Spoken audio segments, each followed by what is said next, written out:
కోసము గ్రూపులు కట్టేవారికి అది బండి సంజయ్ కోసం పనిచేసినా ఎవరి కోసమైనా పనిచేస్తే వాళ్ళకి టికెట్ 80% ఇవ్వం. పార్టీ కోసం పనిచేయాలి. ఇది ఎక్కడి నుంచి వచ్చినా నీకు ఎన్ని నిధులు ఇచ్చినా? సొసైటీ వైస్ చైర్మన్ నా పేరు. భారతీయ జనతా పార్టీలో ఈ వర్గం ఆ వర్గం ఉండదు. ఎవరు అనుకుంటే వాళ్ళ మూర్ఖత్వం. ఒక్కడి జెండా కోసం పనిచేయాలి, పార్టీ కోసం పనిచేయాలి. వ్యక్తి కోసం పనిచేస్తే పార్టీలు ప్రోత్సాహం ఉండే ప్రసక్తి లేదు. నా కోసం పనిచేస్తూ ఉండదు, ప్రసక్తి లేదు. దాన్ని ఎప్పుడు ప్రోత్సహించము, దాన్ని అనుమతించము. దాన్ని హుజాబాద్ నియోజకవర్గంలో కరీంనగర్ పార్లమెంట్ లో ఆ పద్ధతి పోయింది. ఎక్కడ లేని సమస్య ఎక్కడి నుంచి వస్తున్నది? ఎక్కడ లేని సమస్య ఎక్కడి నుంచి వస్తున్నది? కానీ ఎవరైనా కూడా ఎవరి రాజకీయ భవిష్యత్తు మనం కష్టపడి ఇప్పుడు అట్లంటే బండి సంజయ్కి పార్టీకి హుజాబాద్ లో తక్కువ ఓట్లు రావాలని కొంతమంది పనిచేసారు. వాళ్ళ టికెట్ ఇవ్వమంటారా? చెప్పు, ఇవ్వమంటారు వాళ్ళ టికెట్లు? అంతా కష్టపడి పనిచేశారు. వీళ్ళు ఏ వర్గం? ఈయన ఎవరు రాజు చేయలేడు? ఈయనకి ఎందుకు ఇస్తున్న నిధులు? వీళ్ళకి ఎందుకు ఇస్తున్నా?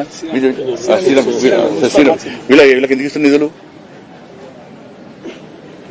అసలు నాకు వర్గాలు లేదు. ఇక్కడ నాకు కార్యకర్తలు తెలుసు తప్ప ఇప్పుడు చేరినప్పుడు నేను అంత యాక్టివ్గా లేను. నేను ఎవరికో నాకేం తెలుస్తుందన్న. నాకు ఎవరు అసలు పనిచేస్తున్నా. ఇప్పుడు ఈజీఎస్ దేశంలో ఏ ఎంపీ మీరు నమ్మరు, ఏ ఎంపీ కూడా ప్రతి గ్రామ పంచాయతీకి 5 లక్షల నుంచి 20 లక్షలు ఇచ్చినటువంటి ఒక ఎంపీ నాకు చూపెట్టారు. మీరు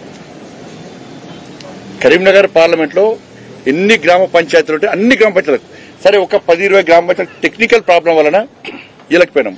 ప్రతి గ్రామ పంచాయతీకి 5 లక్షల నుంచి 20 లక్షల వరకు ఈజీఎస్ నిధులు ఇచ్చింది నేనే. ఇప్పుడు ప్రారంభోత్సవాలు చేస్తున్నాం. మేము ఒక్కొక్క మండలానికి 1.5-2 కోట్ల నిధులు ఇచ్చినాం. అన్ని కలిపి ప్రారంభోత్సవాలు చేస్తున్నాం. మీరు చూస్తున్నారు. మీరు ఎంపీ ల్యాడ్స్ కూడా ఎవరు వస్తారు, నిన్న కూడా ఇచ్చిన, అంతమంది తనకిచ్చిన, ఎవరు వచ్చినా అందరికి అవి దేనికోసం మనకు కావాల్సింది ఎవరు గెలవాలి? పార్టీ కోసం కష్టపడ్డటువంటి ఇది కార్యకర్తల ఎలక్షన్స్ అన్న. వాళ్ళు పార్టీ కోసం కష్టపడి గెలిపించారు. ఆ గెలిపించలను మళ్ళా వాళ్ళు ప్రజాప్రతినిధులు చేయాల్సిన బాధ్యత మా మీద ఉంటుంది. లేకుంటే మా దానంత మూర్ఖత్వం ఇంకోటి ఉండదు. సిఆర్ఎఫ్ ఫండ్స్ 800 కోట్ల రూపాయలు తెలంగాణ రాష్ట్రానికి వస్తే సిఆర్ఎఫ్ ఫండ్స్ 219 కోట్ల రూపాయలు తెలంగాణ కరీంనగర్ వరకు వచ్చిన. ఇది వాళ్ళు చెప్పారు. మొన్న ఉస్నాబాద్లో కోమటిరెడ్డి వెంకటరెడ్డి గారే చెప్పారు. 219 కోట్ల రూపాయలు ఓన్లీ కరీంనగర్ పార్లమెంట్ నియోజకవర్గం చేస్తాం. ఇప్పుడు మళ్ళా 100 కోట్లు వస్తున్నాయి. ఈ దఫా మళ్ళా 150 కోట్లు మళ్ళా వస్తున్నాయి. గ్రామీణ సడక్ యోజన హైయెస్ట్ పైసలు ఇక్కడ వరకు వస్తాం. మీరు రోడ్లు చూస్తున్నారు. ఏ కమ్యూనిటీలు ఎవరికి కావాలన్నా బోర్లు కావాలి. మొన్న సమ్మర్ లో దాదాపు 800 పైగా బోర్లు ఎంచినాం. సమ్మర్ లో తండాలలో అక్కడ ఇక్కడ మొత్తం బోర్లు ఎవ్వరు బోర్లు అడుగుతారు ఇష్టం. ఇక్కడ ఎవ్వరు అడుగుతారు ఇష్టం బోర్లు. ఎవరికి బోర్లు ఎవరికి వస్తాం అంటే ఈ వర్గానికి బోర్ చేయదు, ఈ వర్గాన్ని బోర్ చేయాలనుకున్నాం. నాకు ఏ వర్గం నాకే తెలియదు. ఇక్కడ ఎవరు ఏ వర్గం ఇప్పుడు నాకేది వాళ్ళకి ఎదురు నాకేం తెలుస్తుంది. కాబట్టి నేను మళ్ళీ అప్పగిస్తున్నా. కొంతమంది గిరిగీసుకొని బండి సంజయ్కే పూజ చేస్తా అంటాననుకో, వాళ్ళ అవుట్ రాష్ట్ర వాళ్ళ భవిష్యత్తు అవుట్ ఎందుకు ఇస్తాం? టికెట్ ఎందుకు ఇస్తా? ఇప్పుడు నాకు సపోర్ట్ చేసి బండి సంజయ్ వర్గమే అని ఇవ్వాలన్నా కూడా టికెట్ ఇయ్య. మోడీ వర్గం అనాలి, పార్టీ కోసం పనిచేస్తా ఉండాలి. ఇది క్లారిటీ. ఇది ఇప్పటికైనా కొంచెం అటు ఇటు ఉంటే మీరు పార్టీ జెండా కింద రావాలి. నా కోసమే పనిచేసేవాళ్ళు కానీ ఇంకోటి కోసమే పనిచేసేవాళ్ళు కానీ పార్టీ జెండా కింద రండి. ఒక జెడ్పీటీసీ టికెట్ ను సగం పంచే మనం దాన్ని సర్వే చేస్తున్నాం. మనకు కావాల్సింది ఇలా మెజార్టీ మనకు గెలవాలి. అన్ని పీఠాల్లో మనం కైవసం చేసుకోవాలి. ఎందుకంటే అభివృద్ధి చేసింది మనం, నిధులు తీసుకొచ్చింది మనం, కష్టపడేది మనం. 20,000 సైకిల్ అంటే ఈ మామూలు విషయం కాదు. దానికి ఎంత తెరవడానికి ఎంత కష్టపడో నాకు తెలుసు, ఎంతమందిని ఒప్పించో నాకు తెలుసు. ఇదే బాధలు తెలుసుకోవాలి, కష్టాలు తెలుసుకోవడం మనం చేస్తున్నాం. మనం ఇలా మోడీ అయినాక మోడీ కిట్స్ కోసం ప్రయత్నం చేస్తున్నాం. మనం నేను నంబర్ పోతే బట్టలేవా నా పిల్లలకు, బటన్స్ లేవు. ఇప్పుడు నేను ఏసీపీ మాధవ్ చూసినాము, కింద చెప్పులు లేవు. ఇక్కడ మొత్తం చినిగిపోయింది, డ్రెస్ మొత్తం చినిగిపోయింది. ఒక తృప్తి వాళ్ళకు, అరే సైకిల్ వచ్చింది నాకు, పోదాం స్కూల్కి పోదాం. ఈ పేదరికం గురించి మంచి ఆలోచన చేస్తుంది తప్ప ఇంకేంటంటే ఈ రాజకీయాలు ఇంకెవరో రాజకీయాలు చిల్లర రాజకీయాలు ఇవన్నీ. కానీ జెండాకి ఎదురు రావాలి, అందరు గెలిపిస్తాను నేను. ఈసారి కష్టపడి పనిచేసిన ప్రతి కార్యకర్త కరీంనగర్ పార్లమెంట్ లో ప్రతి కార్యకర్తను పక్క పోటీ చేస్తాము, సర్వే ప్రకారం టికెట్లు ఇస్తాము, పోటీ చేస్తాము, అందరినీ గెలిపించే పూచినది అన్ని జరగా.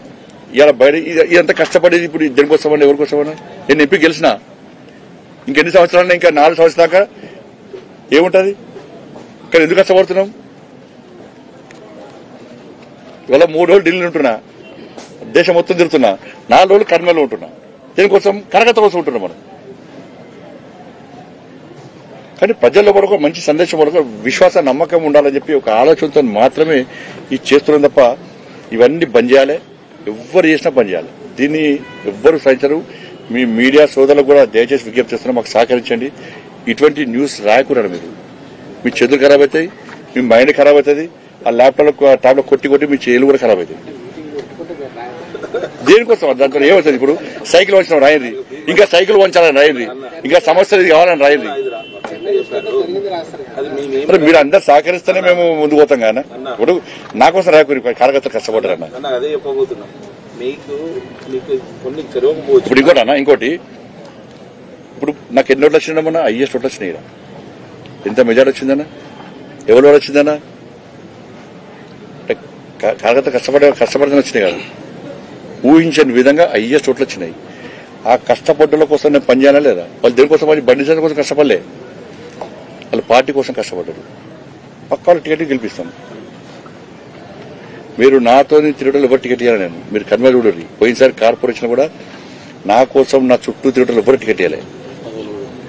పోస్ట్ కూడా చెప్తా, క్లియర్ ఇస్తా. నా బండి సంజయ్తో రోజు వచ్చి మా ఇంట్లో కూర్చొని, నా ఆఫీస్లో కూర్చొని, బా నువ్వు హీరో అన్నా, జై సంజయ్ అన్నా అని నువ్వే తోపు అన్నా అని పోగొడతాను. వాళ్ళ టికెట్ ఫస్ట్ టికెట్ ఇవ్వదని చెప్పాను. పార్టీ బాధ్యత కూడా ఇవ్వదని చెప్పాను. ఇప్పుడు కృష్ణారెడ్డి నాకు అందరూ పరిచయం, జిల్లా అధ్యక్షుడు కృష్ణారెడ్డి నాకు వ్యతిరేకంగా చేసిన అంతకుముందు అడుగురు ఒకసారి. కానీ కృష్ణారెడ్డి కమిట్మెంట్ చేసి నాకు వాస్తవం చెప్తున్నా. కృష్ణారెడ్డి కమిట్మెంట్ తెలుసు. ఒక విద్యార్థి పరిషత్లో తమిళనాడులో ఫుల్ టైమర్ గా ఉండి ఏ విధంగా అక్కడ ఆర్గనైజేషన్ పెంచిండో ఆయన కమిట్మెంట్ తెలుసు. నేనే కృష్ణారెడ్డి ఫోన్ చేసి, అవునా కృష్ణారెడ్డి, నేనే ఫోన్ చేసి నువ్వు తమిళనాడులో ఎట్లా కమిట్మెంట్ తో పనిచేస్తావో అట్లా పనిచేయబోయి అని చెప్పించి జిల్లా అధ్యక్షుడు కృష్ణారెడ్డి ఏ రోజు జిల్లా అధ్యక్షుడు అయితే ఉంచుకోలేదు. నేను నా వర్గం కాదని చెప్పి దూరం పెట్టినా. ఈ వర్గాలు ఏంది నాకు అర్థం కావాల్సి గెలిచినా అయిపోయాయి. ఇప్పటికే వర్గం ఇంకా 4 సంవత్సరాల వరకు ఏముండదు. కానీ కార్యకర్తల భవిష్యత్తు నాశనం చేయదు.